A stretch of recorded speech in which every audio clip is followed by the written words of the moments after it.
नमस्कार, मी निशिगंधा. सध्या सगळ्याच जगात युद्धजन्य परिस्थिती आहे. इराण आणि अमेरिकेमध्ये सध्या युद्धबंदी झाली असली तरी युद्ध मात्र थांबलेलं नाहीये. दोन्ही देशात चालू असलेल्या या युद्धाचा तोडगा काढण्यासाठी एक देश पुढे आला. तो कुठला? पाकिस्तान. युद्ध थांबवण्यासाठी पाकिस्तान सारखा शांतताप्रिय देश पुढे आला. आपल्याकडच्या अनेक पाकिस्तान प्रेमींना तर आनंदाच्या उकळ्याच फुटत होत्या. ते पाकिस्तानचं कौतुक करत होते आणि जगात मोदींना कसं महत्व दिलं जात नाही, जागतिक व्यासपीठावर पाकिस्तानला कसं प्राधान्य दिलं जातंय, अशा चर्चा भारतात होऊ लागल्या. आपले संजय राऊतच म्हणाले होते ना, शांती बैठक इस्लामाबादला होणार आहे. जे ऑपरेशन सिंदूरमध्ये तुम्ही ताब्यात घेणार होतात तिकडेच बसून नेत्यानाहू, ट्रम्प आणि इराणी नेते जागतिक शांततेवर चर्चा करणार आहेत. भारतासाठी ही तर फार लाजिरवाणी गोष्ट आहे. हे कसले विश्वगुरू, पाकिस्तानकडून आपण आदर्श घ्यायला हवा, वगैरे वगैरे वगैरे. हे सगळे संजय राऊत यांची वक्तव्य आहेत बरं का. यांच्या डोक्यात इतका मोदी द्वेष भरलाय की त्यामुळे ते पाकिस्तानचं कौतुक करायला लागलेत. पण जाऊ द्या, आजच्या व्हिडिओचा तो विषयच नाहीये. अमेरिका आणि इराणच्या शिष्टमंडळात पाकिस्तानमध्ये साधारण 21 तास चर्चा झाली, पण त्याचा काहीही उपयोग झालेला नाही. दोन्ही देशातली ही चर्चा अगदी निष्फळ ठरली. त्यातून काहीही साध्य झालं नाही, कुठलाही करार झाला नाही. उलट ज्या शांतताप्रिय पाकिस्तानमध्ये ही बैठक पार पडली त्याचं भारतात कौतुक केलं जात होतं, त्यांची मात्र या बैठकीमुळे जागतिक पातळीवर अक्षरशः इज्जत निघाली. ती कशी हे जाणून घेण्यासाठी हा व्हिडिओ अगदी शेवटपर्यंत पाहत राहा. अमेरिका आणि इस्रायलनं इराणवर हल्ले केले होते आणि हजारो लोकांचा बळी घेणारं युद्ध सुरू झालं. इराणने जगातला सर्वात महत्वाचा तेल मार्ग असलेला स्ट्रेट ऑफ हॉर्मुझ बंद केला आणि जगावर ऊर्जा संकट ओढवलं. अनेक देशांना याचा सामना करावा लागला. फटका बसला आणि त्याचा सगळ्यात जास्त फटका बसला तो अमेरिकेला.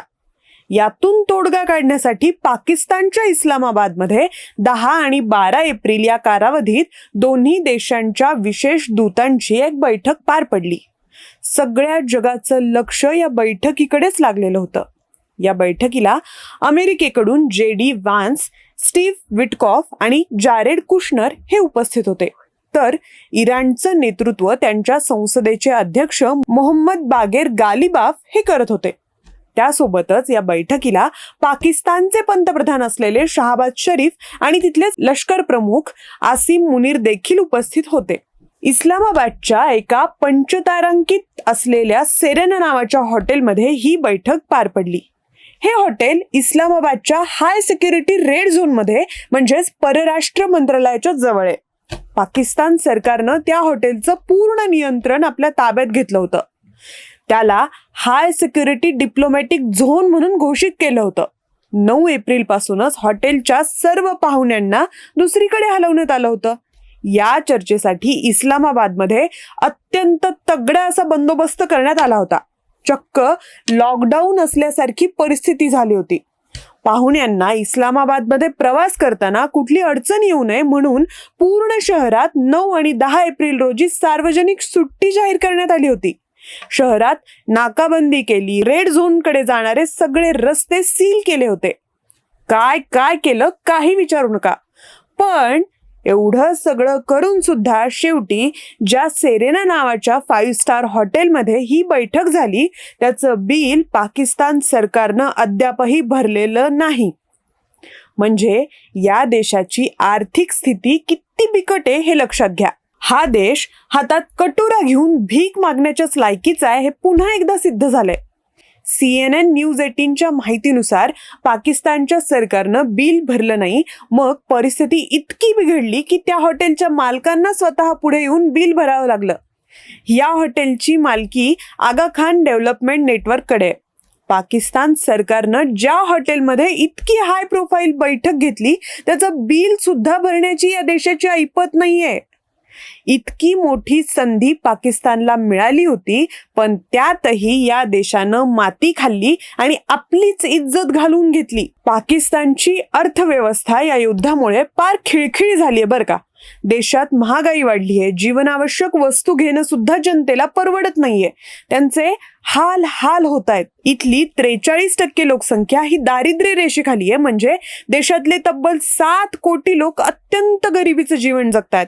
अशा परिस्थितीत तुम्ही 2 देशातलं युद्ध थांबवण्यासाठी दलाली करता, देशात हाय प्रोफाईल बैठक ठेवता, जगाला आम्ही किती भारी आहोत हे सांगता, भारतापेक्षा आपण किती मोठे आहोत, आपला किती दबदबा आहे असा भास निर्माण करता, आणि ज्या बैठकीच्या जोरावर तुम्ही इतक्या उड्या मारता त्याचं बिल भरण्याचीही तुमची ऐपत नाहीये. अमेरिका इराणच्या बैठकीमुळं सगळ्या जगाचं लक्ष पाकिस्तानकडे लागलं होतं. पाकिस्तानला कधी नव्हे ती इतकी मोठी संधी मिळाली होती, पण या 2 देशांमध्ये समेट घडवून आणण्यात तर पाकिस्तानला अपयश आलंच. शिवाय या हॉटेलचं बिल सुद्धा न भरल्यामुळं या देशाची आर्थिक परिस्थिती उघड्यावर आली, ते वेगळंच.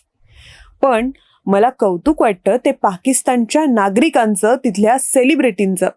आपल्या देशाची जगासमोर कितीही नाचक्की झाली, कितीही मानहानी झाली, तरी ते आपल्या देशाच्या बाजूनं खंबीरपणे उभे राहतात, त्यांना पाठिंबा देतात. आणि दुसरीकडे आपले भारतीय लोक, जगात इतकी युद्धजन्य परिस्थिती असतानाही आपल्याला अजूनही त्याच्या झळा बसत नाहीयेत. सगळ्या देशात युद्ध चालू होतं आणि आपण मात्र होळी खेळत होतो. याचं श्रेय सरकारला द्यायलाच हवं, पण त्याऐवजी आपल्याकडचे भारतीय अजूनही मोदी द्वेषामुळे इतके पछाडलेत की ते पाकिस्तानचं कौतुक करतायत आणि आपल्या देशाला हा काय विश्वगुरू बनणार म्हणून हिणवतायत.